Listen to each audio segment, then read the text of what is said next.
Like that was like, oh, I'm a young buck, I can do this. Dog. 2 weeks after I quit, I landed my first client. That's the only way you're gonna actually provide value for anybody you serve, is if you can find a way to make them money. And that's one thing that I try to focus on a lot, is if you can't lead yourself, then you can't lead others. I mean, I spent 3 days on this video. Everything that I gave it my all, dude. I was shitting bricks when I finally sent it. I was so proud of it. Kyle, how's it going, man? Good, man. Good. Glad you can make the trip from Lubbock, right? Too, man. Yeah, I saw your little post and I was like, dude, it's 11 hours ago. I'm in a great mood. Why not? I'm gonna just reach out and see what happens. It's just a short drive over I-20, man. Yeah, it ain't too bad. Actually, it really wasn't that bad at all. Heck yeah. So, videographer? Yeah. Okay. Long story. Kind of a short story right now. So, yeah. For the videographer side of it, how do I go about Okay, so before that, I've been in the Oilfield for the past. Let's go all the way back. Okay. Just to kind of give you some context. Where would I start? Okay, now we'll start with just this year, and then we'll go back. Okay. This past year, 2024, I was turning 30. On May of 24, I turned 30. And up until that point, I had always just put my head down and busted my ass because I figured eventually, I'll come out on top. Mm-hmm. And that's exactly what happened. I mean, I ended up moving from swinging hammers or painting equipment at 18 years old in the Oilfield at some shop in South Texas to becoming the operations manager of one of the biggest oilfield companies in the world, let alone Midland, Texas. Anyways, turned 30, and I just had this crazy emotional, I don't even know how to explain it, but it was essentially a shutdown. And the best way I can explain it is if God was like, dude, you've had your time, it's time to make a move. And I've had, I guess, experiences like this in my life where, I could feel the presence of the Holy Ghost being like, dude, it is time. You know what you need to do, make the jump. And obviously pushing it off. But it got to the point where I was sick to my stomach, dude. Hated being there, hated giving my life away. The money wasn't it just wasn't what it was supposed to be. And so I started really just listening to myself. Well, in the position I had a lot of drives, 2, 3, 4-hour drives to locations from the back, check on the guys and stuff. And during those times, I would just put on a YouTube video because, that's what we do. And I came across this dude named Cam Minier. Okay. Cam Minier on YouTube. He's a videographer. Yeah, I watched him. I found him recently. Yeah, really? Mm-hmm. Okay. So if you know about his 0 to 10K documentary he did on YouTube. Yeah. I jumped in, I watched it, and I got so addicted to the idea that this dude just flew into a random city, started knocking on doors, was charismatic, had a good mood, just good energy. The people around him loved it, and he was able to do it. He pulled 10K in a brand new city in less than 28 days. That right there for me was just like, if a 21-year-old kid can do this, there's no reason why I can't. So I contemplated, same thing. Good mood one day, video, bit the bullet, found out how to talk to them, got linked up, etc. Calls me.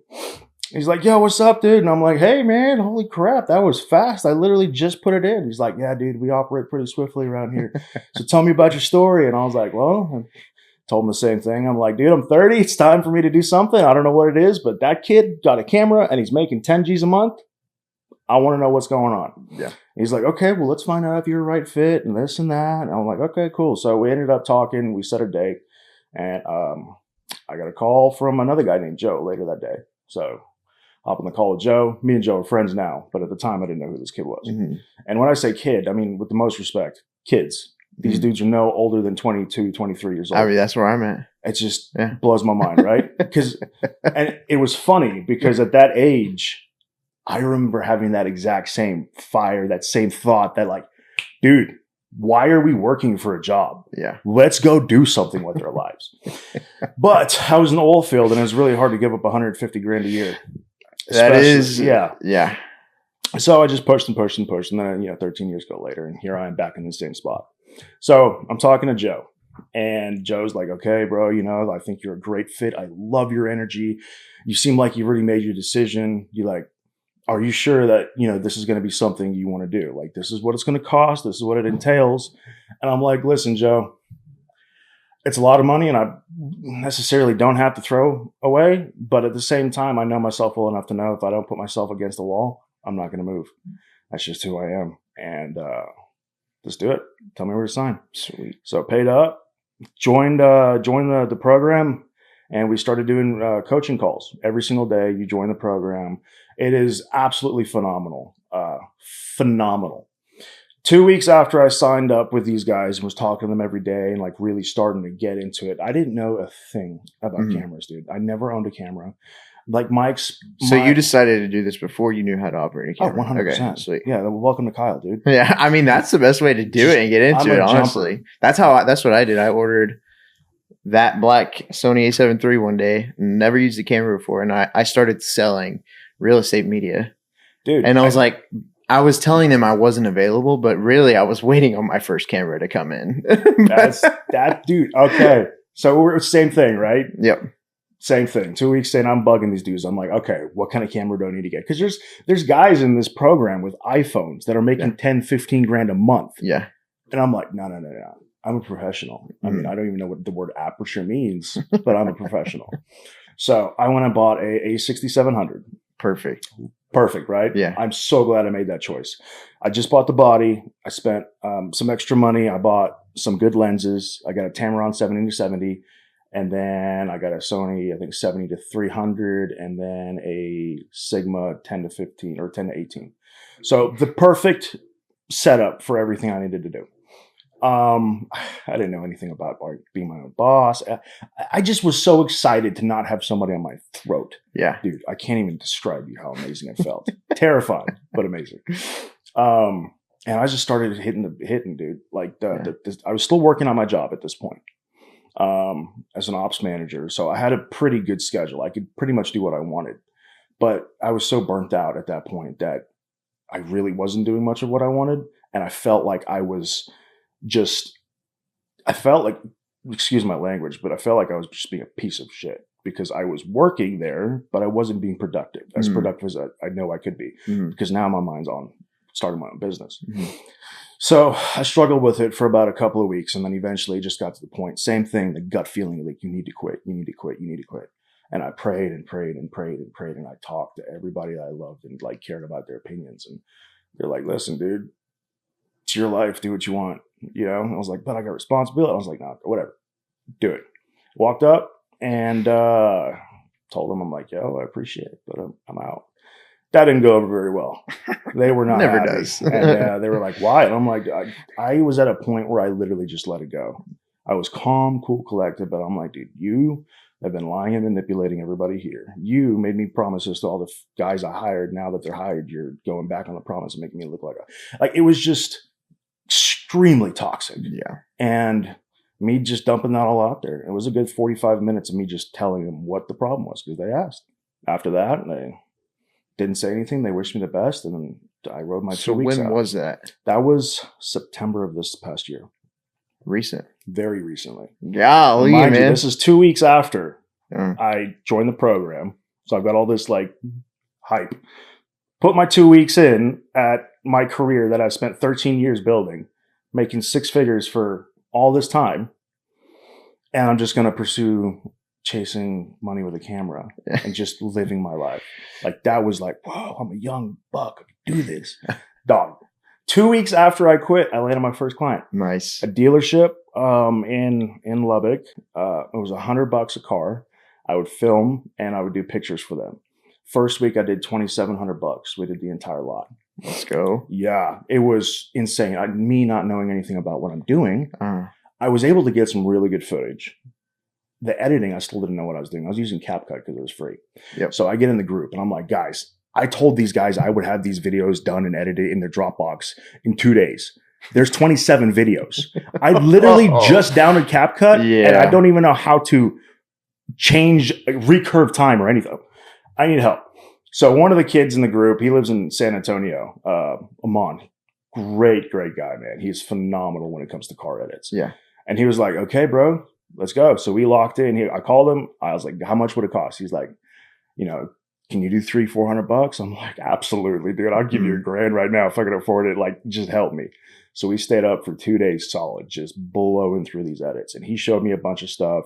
And on what software? We moved to Premiere Pro. Okay. Good. He's like, I'm not running on. I was like, I don't blame you. Like, let's go to Premiere Pro. I'll do it, and I'll just figure it out.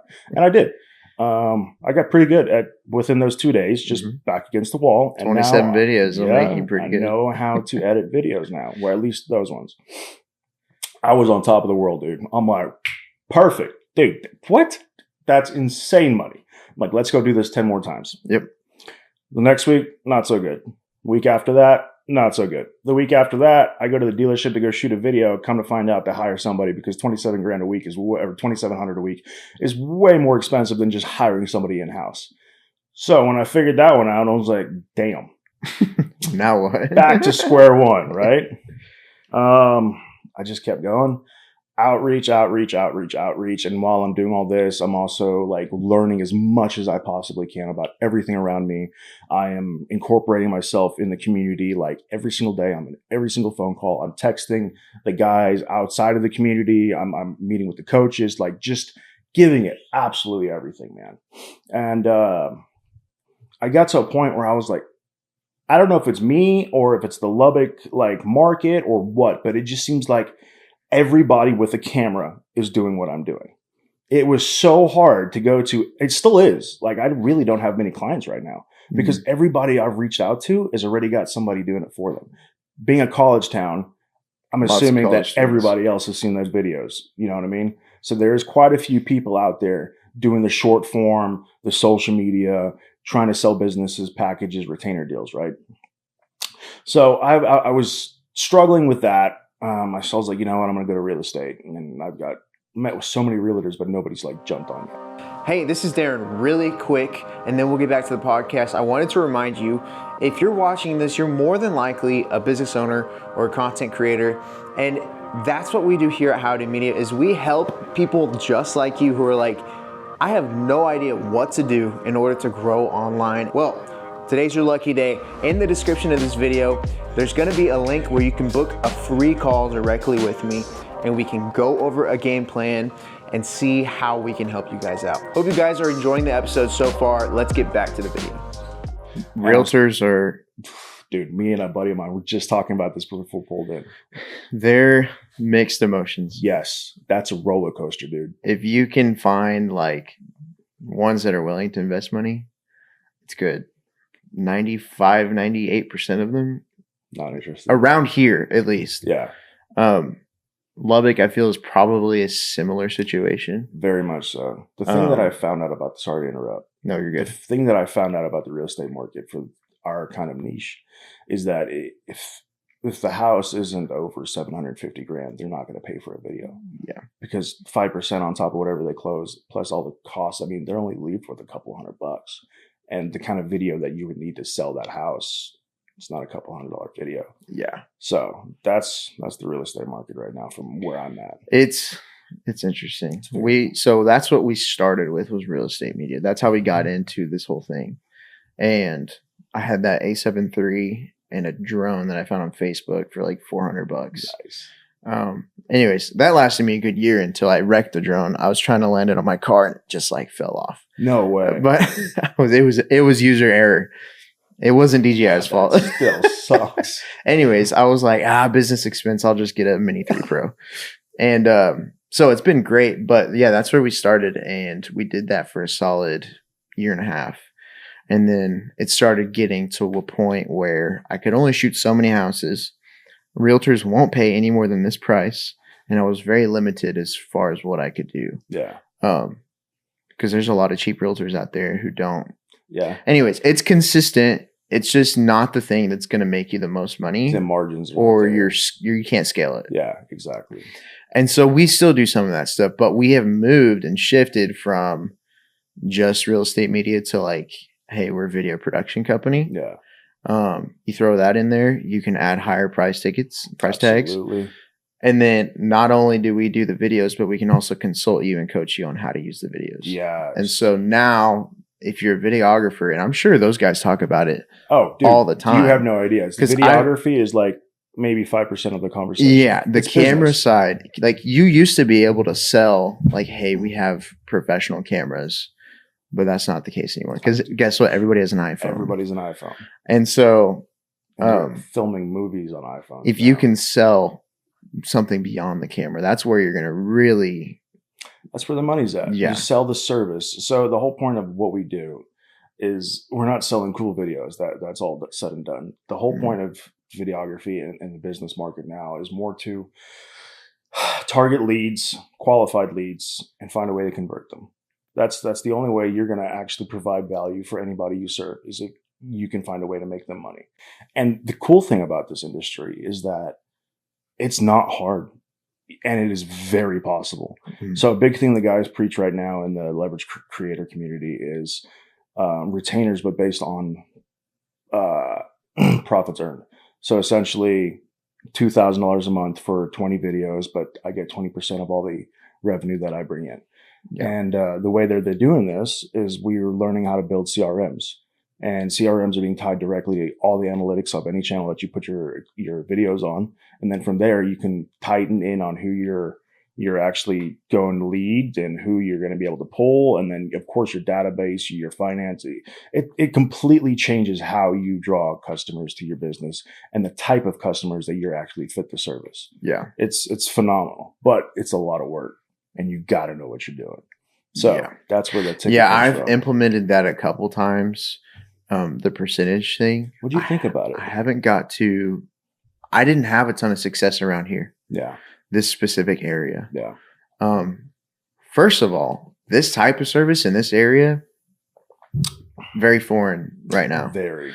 And so that's why I wanted to bring it here in the first place, is because like, hey, Abilene's like 10 years behind right now. Oh, dude. Lubbock's probably a little bit further than Abilene, but we're trying to like take it to the next level and catch them up a little bit. Yeah. And so since we've started this, there's been a couple other podcast studios open up, and people are doing more with content and seeing the value that it brings. There's so much value. Because like that's how I started my business. I didn't know there was another way to start a business whenever I was 21 years old. Well, I was really, I guess 21, mid-20 or 21. I was like, okay, I have a camera. How do I get customers? Yeah. Start posting on social media. Did that for the whole first year for just real estate stuff. I would DM realtors, talk to them. That was it. And then I put up one Facebook post in February of 23 and ended up signing a $2,000 a month client the same day. No way. And I looked at my wife. I was like, okay, I think I'm onto something here. And it was for social media management. Never done it before, right? Get them to send me a $2,000 check right off the bat. And anyways, that lasted about 6 months. There was some other things going on with that company, and they went out of business. Boy. Anyways, so by that time, we had a couple more clients, had another big one come on.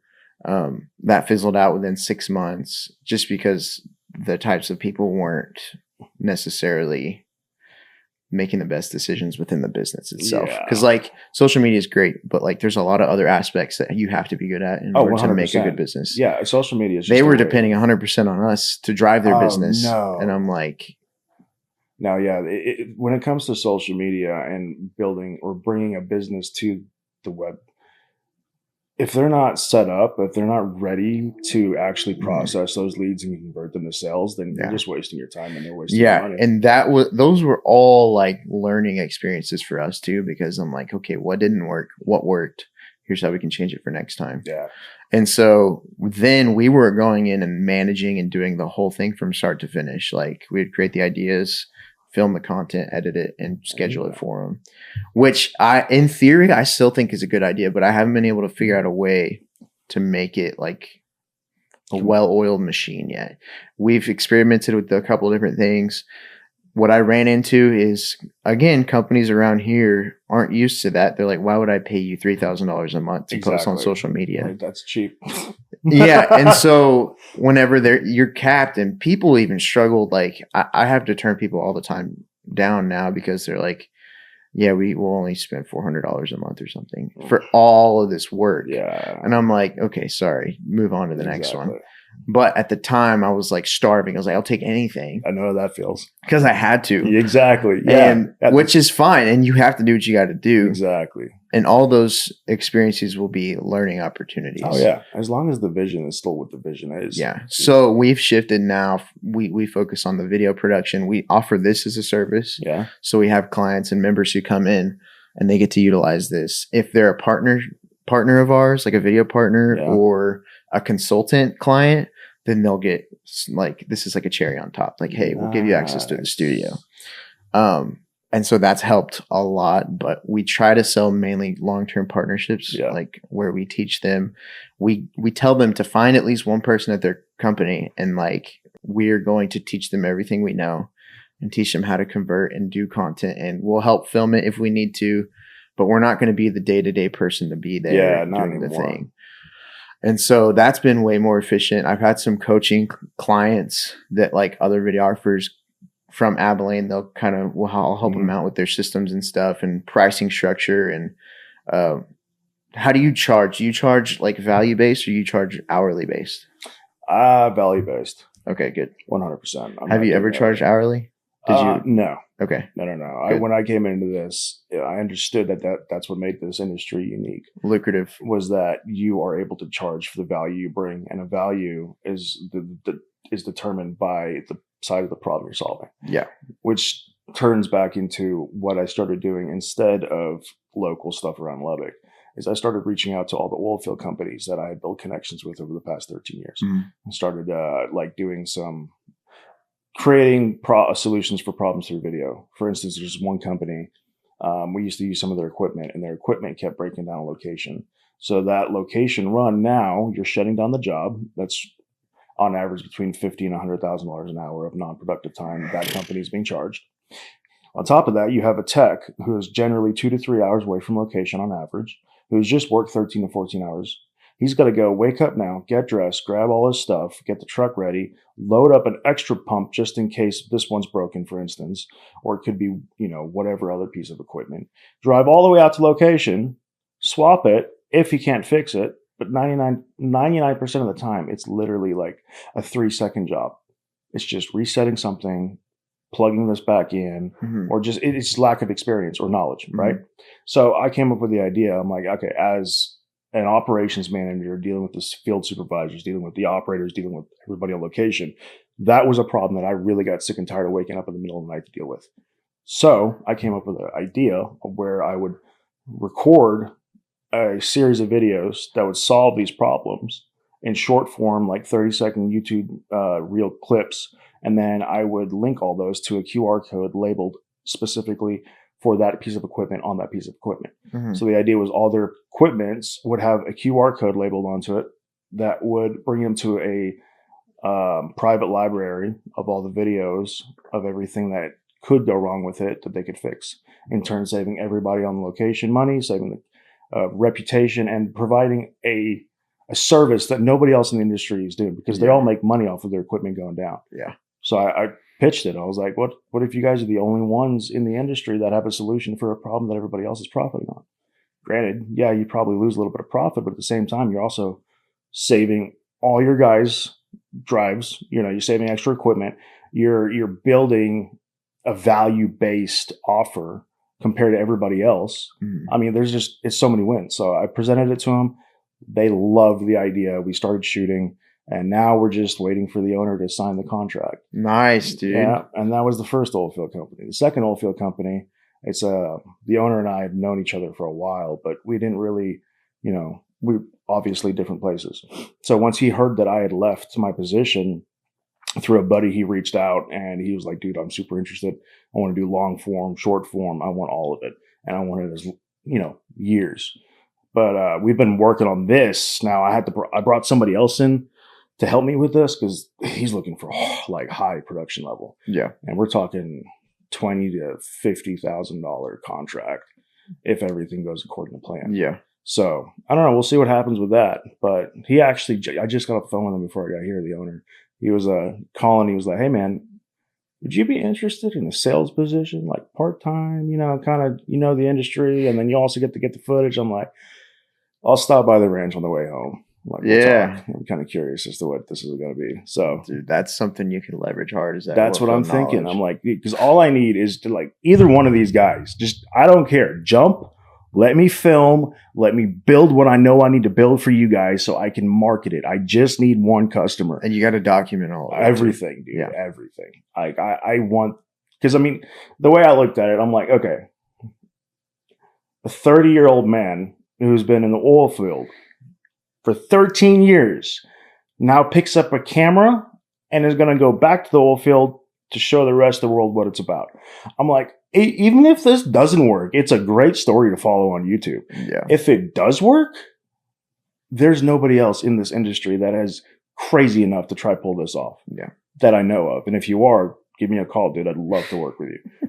But that's where we're at, man. And it's working out very well. I mean, so with that Oilfield contract, does that include like X amount of videos, or what does that look so that's like? going to be for the bigger one, there was going to be a pretty big like brand video, like this is who we are, this is what we're about, kind of like introducing themselves to LinkedIn, to the market online. Brand story video. Yeah, we sell those. It's going to be gorgeous. And then the second one we're looking at is more of like a what is the culture video? So he wants two separate campaigns. One to more kind of build out the company. Like he wants people, company men, other oil companies like, yo, these guys know what they're doing. I want them. Mm-hmm. The other campaign is for everybody else in the industry, like myself, him. We have a very specific mindset. We've been in the game. Like the oil field has changed so much. It's very hard to find people that got in it that long ago and have actually learned, understand, and built. There's like very few people with that kind of understanding of the game. And with, of course, morals, godly, gonna do the right thing, not covered head to toe in tattoos that say stupid. It's oil field, right? So he's trying to really find the cream of the crop in the industry. Mm-hmm. And instead of just putting out, hire me on LinkedIn or whatever, he wants it to be legit. Yeah. So I'm excited for it. We'll see what happens, but I'm really excited to see what he's building as well. Heck yeah. Are they going to do any podcasts? I don't know. I just told him, he's like, "What are you doing right now? You sound busy." I'm like, "Dude, I'm sweating like a pig. I'm in Abilene, and I'm about to jump on a podcast." He's like, "What on earth?" I'm like, "I don't know, man. Just I'll call you when I get done." So I don't know. We'll see what happens. You might pitch a podcast studio to him too. Dude, I might. So that's one thing we've been selling and including in our packages too. It's really? Like we'll come in to build a custom tailor studio for you. And an extra office. Dude, that's awesome. And that is a lot of profit margin. Really? Yeah. I mean, our target is 45 to 75,000 per studio. We're not going to get any in Abilene. The highest one in Abilene is like maybe half that I've gotten. But what about that new podcast, that oil and gas podcast they just opened up in Midland? Did you hear about that? Mm-mm. Okay, this past summer. I don't know why nobody had done it yet, but somebody started a podcast just for the executives of oil and gas in Midland. And it has just absolutely exploded. Like they've got CFOs, COOs of like Chevron and Mobil, and like it's huge. Just talking about the industry, man, because nobody's ever really explored the industry like how everything else is being explored. Mm-hmm. It's the only thing that isn't modernized. For instance, the equipment for, completion side of it, it's the same hammers and pieces of iron and stuff that were running in the 50s and 60s. Yeah. So like a lot of people, including this Chris guy who runs this company, man, he is so excited about bringing everything, AI, just virtual reality, all of it into an industry with the money is unfathomable. Yeah. So we'll see what happens, man. Whoever gets ahead of that curve is going to be I mean, if you're in the oil field, you're probably doing well anyways, but like you're gonna be like generational well. Like, generational, man. The thing about the oil field is there's a lot of money in it, but the problem is the people that get in the oil field for that money will never taught how to keep it. Yeah, so I grew up in Denver City, Texas. And so like there, after high school, you either went to the oil field or you went to college. Yeah. And if you stayed in Denver City, you're either in the school system working as a teacher or you're in the oil field. Exactly. And so I didn't really want to go to the oil field because I don't blame you, dude. It sucked. I have family members who work in the oil field and they're like, it's good money, but it's like, I would never recommend it to anybody. I'm telling you, after 13 years, it sucked. Yeah. I learned a lot about who I am and what I can take as a person.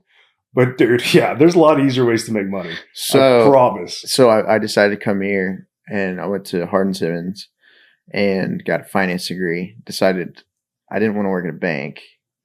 I've always had this like entrepreneur mindset. And so anyways, started this while I was in college because I was like, I need some extra money. Dude. This is a massive gap in the market because I'm a real estate agent too. Nice. So I got that before I even got a camera or anything. And I had a listing and I needed pictures of it. And this is what kind of gave me the light bulb moment.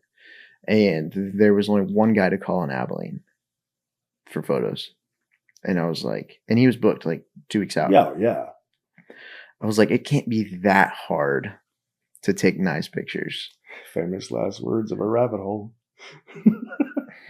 $50,000 later, 3 years later, I'm here in the studio. And anyways, that was my light bulb moment. But I just saw a gap in the market. That's awesome, man. And then what was even better was I found out that I really enjoyed it. Yeah. And so I have a very creative part of my brain and also like a very business part of my brain. And like, that's it. And so I get to express creativity through this. I get to do business stuff through this. And so like, it's all meshed together. Perfect. I've grown a lot through like my leadership stuff, through church, through the school. I lead a lot of worship too at our church. And so what church do you go to? We go to Bethel Assembly of Anson. Nice. It's in Anson. Nice. But all of these things, like the Lord just completely somehow, I was like, how can I use all these talents in all these skills into one thing? That's crazy. And he's like, okay, here, go start a podcast studio. Dude. And so this isn't even our main thing. Like we offer podcasts. I think we have like 4, about to have 5 members here. No way. And so it's like a monthly retainer. They come here once a month, once a week, whatever. We film it. We'll edit it for them, which is super easy. We have AI tools. Yeah. AI tools. Have you heard of Autopod? No, I've heard of it, but I haven't actually looked into it. Yeah, it's a plugin for Adobe Premiere Pro. And you just basically tell it like, hey, this is speaker 1, this is speaker 2. Here's the audio for it. Go. And it just in about 30 seconds. Throw an intro, throw an outro, move on. Yeah, it's incredible. But finding out things like that have helped. And so I don't really know. We haven't really hit our cap of members yet. I'm thinking it's going to be around 7 or 8 before we have to start bringing more people in to help. Yeah. As of right now, it's just me, Mike, which he's not here right now. He's probably going to get here in a little bit. He's about to graduate from Hardin-Simmons. Nice. So he does a lot of the editing. Naomi helps some in other areas of the business, not necessarily editing. She's going to though. You're going to. You're gonna love it.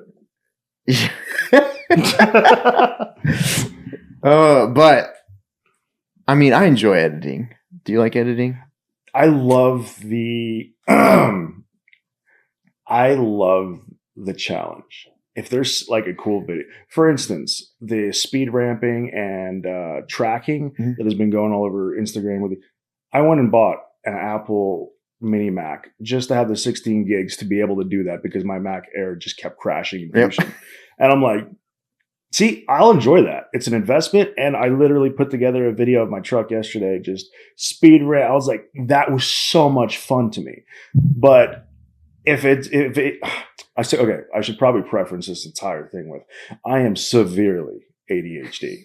Severely, right? I didn't realize or even know what that was until about 1.5 years, 2 years ago.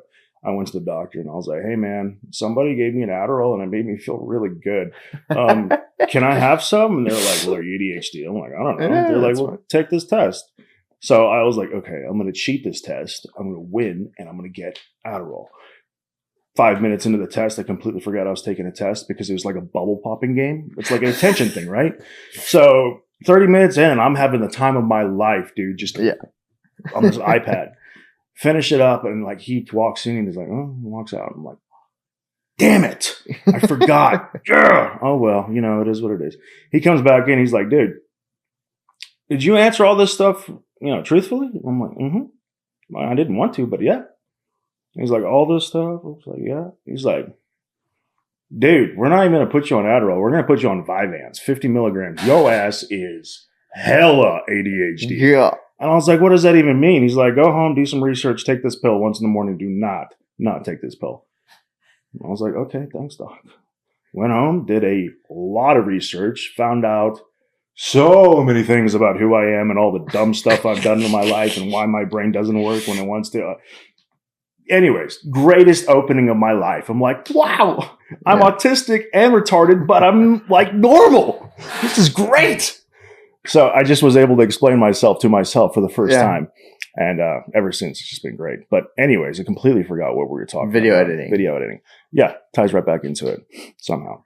I don't like doing things if I'm not interested. Yeah. And if I'm interested, I love doing it. Yeah. Yeah. That's how I am. Yeah. I'll get obsessed. Yeah. Like the first video I ever made, it was like a highlight video for a company. It's like a trailer company. Okay. And first time I got to really use the drone. First time I got to really use Premiere Pro. All they wanted was like a 45 to 60 second video. And it took me 9 hours. Because every single thing in Premiere Pro, I had to YouTube. I was like, how do you use warp stabilizer? How do you stabilize footage? What is warp stabilizer? It's like, how do you stabilize footage? Because I don't know how to use my gimbal. It was like freaking out the whole time, dude. And it was gnarly. And I shot in log on accident. And so then I had to recover. I didn't expose right. I didn't know what exposure was. Dude. Oh my god! And it ended up looking pretty gnarly. But if you don't do that stuff, and if you don't do it, I felt bad too because I did charge for that. So I did a lot of projects for free, but I charged for that. I don't think it was the worst video in the world. But looking back, you could have done better. But looking now, I'm like, yeah. I had this sort of the same experience. Like I got the camera right. It arrived. I'm still work. Saturday comes up. I'm like, open houses. Realtors, they're just going to beg me to take all their pictures and videos. I hit like 6 open houses. Every single one of them like, dude, just get out of here. Finally, I hit an older guy. Nobody was at this house. And I was like, hey, man, can I please shoot a free video for you? Like, I would really just love to shoot a free video. He's like, you know what, dude, do whatever. I'm closing out anyways. I'll be back in 30 to lock up. I was like, sweet, I got a client. Nice. So I went around 17 to 70 trying to film interiors of a home. Never touched a camera before. And you were filming with the 6700? Yeah. So crop sensor? Bro. I'll show you the video. All you see is like literally like 300 crop in. I mean, I spent 3 days on this video. Everything that I gave it my all, dude. I was shitting bricks when I finally sent it. I was so proud of it. I put it in the group chat. Everybody was like, you did this? And I'm like, I know. Sent it over to him, dude, like sweating bullets, freaking out, proud, nervous, scared, the whole 9. Nothing. A day goes by, nothing. 2 days go by, nothing. I call him. I'm like, hey, dude. He's like, hey, what's up, dude? So I've been so busy. I'm like, you're good. What'd you think of the video? And he was like, Kyle, I'm going to be completely honest with you, man. I never looked at the video. I was like, what? He's like, I sell 70 homes a year, dude. I don't need pictures or videos. I was like, well, then what? It's been, huh? And he's like, you're a great guy. If anything happens, I'll give you a call, but have a great day. And I just hung up the phone and I was like, just started laughing hysterically. I was like, I'm taking myself too seriously. Like, this is the best lesson I've ever learned. Yeah, because to them, it's just a video. They don't care. It's just a video. Like, they just see videos all day, every day on their phone. They just don't know what goes into it. Exactly. And so that's funny. I have a 17 to 70 that I use for events, but not real estate. Yeah, I didn't know any better.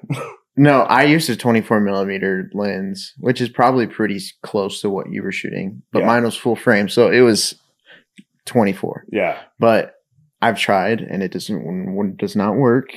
I have that 10 to 18 Sigma now that I use. Oh, you have that one great. too? Yeah, I love that. It's incredible. I don't like the fact it doesn't have any stabilization.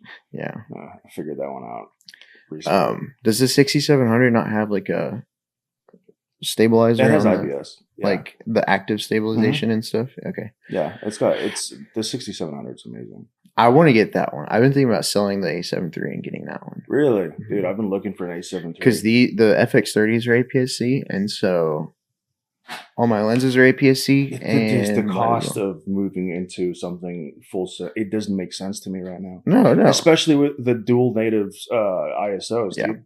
You can't beat it. And the FX, well, I guess the FX3 is full frame, but yeah, it's incredible. I use these things for everything.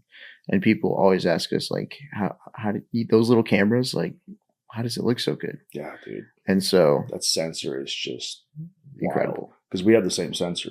Yep. The 6700 and the FX3. Yeah. I just can't take pictures very well. I enjoy taking pictures. I've actually done a lot of photos. I forgot to tell you, I got signed up with my kids' tournament director. Okay. So I've got all the basketball games for this year, all the tournaments. Sports photography. Baseball. Yeah. Photography or video? Both.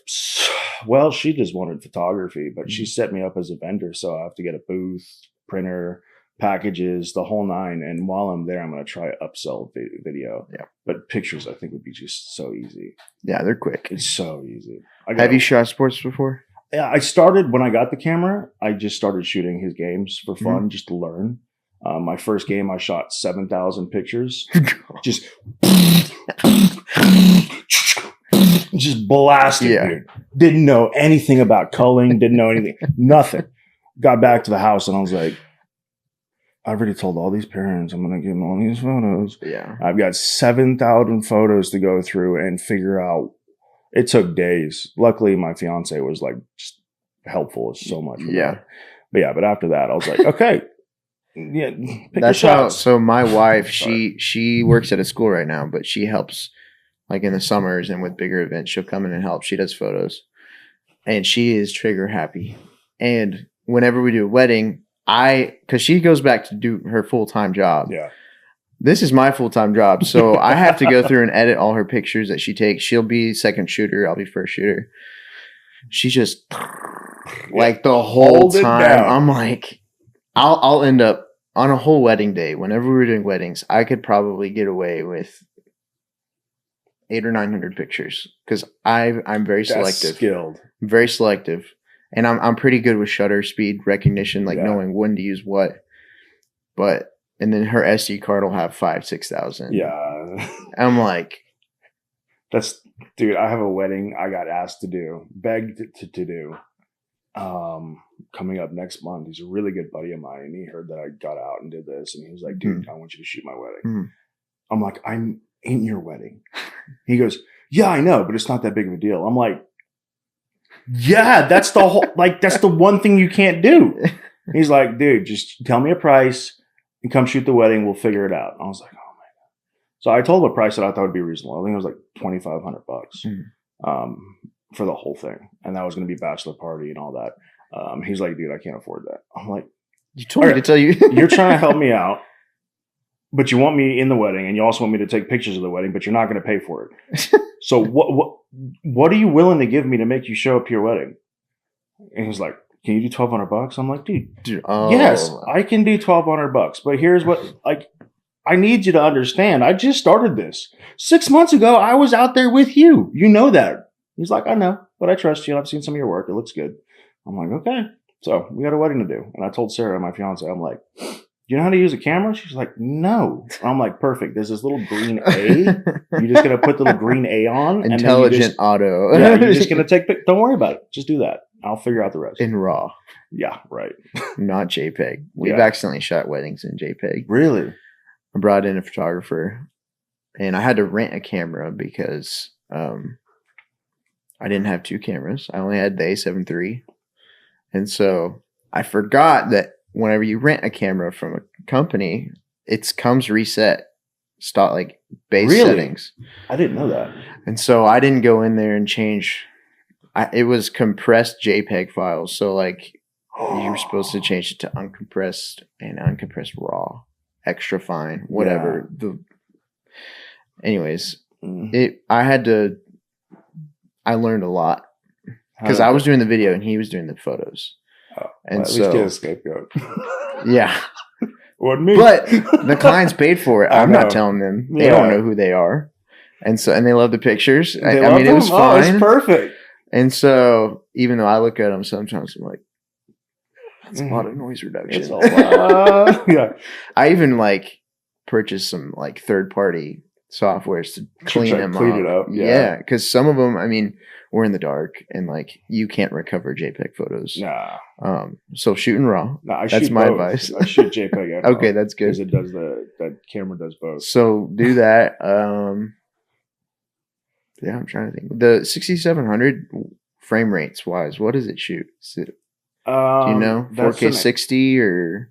Oh yeah, 4K 60 and it can go 4K 120, but it's so the 4K 60 I believe is upscaled or downscaled from 6K, and then the 120. Okay, like these. Yeah, exactly. Yeah, and then the 120 is S&Q. Okay, from what I understand. Sweet. Yeah. I haven't used 120 ever. 4K. Me neither. You have to buy an express card, and those are $600. Yeah. No, so I stopped at V60s. I'm like, if it requires a V90, then yeah, you're gonna have to pay for that, dog. Yeah. If I ever need 120 FPS, then it'll be in HD, or they're gonna pay for a lot of the guys now are recording and doing everything in 1080, bro. HD. Yeah. They could just. So a bunch of the guys who are very, they know what they're doing in the community. They're like, we do not record 4K unless it's specifically required. Really? It's just, it doesn't make sense. Every platform apart from YouTube is tapped at 1080. You can't do anything with it. The file sizes are ridiculous. Huge. From what they are saying. So that's what I had. So starting here, originally I was going to be we're going to shoot every podcast in 4K. I filmed one podcast in 4K, 3 SD cards. Yeah. And each SD card was 50 or 60 gigs. And what kind of computer of videos. And so I was like, okay, well, I don't have enough slots on my computer to, first of all, plug them all in at the same time. So I was like, okay, I got to get SSD and clear the SD card every time I use it. And so... anyways, we have this switcher now, and it only does 1080p unless you're using Blackmagic cameras. Really? So it's great. Nobody ever complains about the quality. No, that's the thing. 1080p. I mean, it's phenomenal quality. What I do everything in, unless it's some social media quick stuff, I'll film in 4K if it's for a not long form project. And then I'll just export it in 1080p. Yeah, that's what I've been doing. It's the cleanest that you can get. I love I love that in my journey right now, where I'm at specifically, is that the 4K has so much room for error. If I need to crop in and fix some stuff, I can do that with 4K. You can't zoom in very far with HD. 1080, yeah, you're screwed. So I really like that, but I would love to get better and actually more deliberate about what I'm actually filming. Yeah. So in the next year, what are your goals with your video business? So I'm in a very unique situation. The next year for me, honestly, would just be to get to a point where I have enough clients and customers to pay my bills and pay for whatever equipment I need. Mm-hmm. So, I mean, a good goal, honestly, would be 5K a month is real small, but I feel like that's a healthy spot to be. Yeah. And then from there, 10, and then whatever goes from there. Because really, I mean, all it takes is one client, and it could double what you're bringing in. Exactly. Yeah, that's all it is. That's the crazy thing about it. It's you have days, especially being an entrepreneur, and it's just like, man, what did I do? Why am I doing this? This is not going anywhere. And then, you could get a text message, be like, hey, dude, sorry I didn't get back to you. Yeah, when are you down? Sunday? Let's have a talk. It's like that one little text could change your entire day. Life. But it has the potential to change your entire life. Yep. For instance, Chris, this guy that I have this project out for, the Oilfield company, he called me today and he was like, hey, I've just spent a couple of weeks going through these sales executives that I wanted to hire, and I really haven't found anybody I like.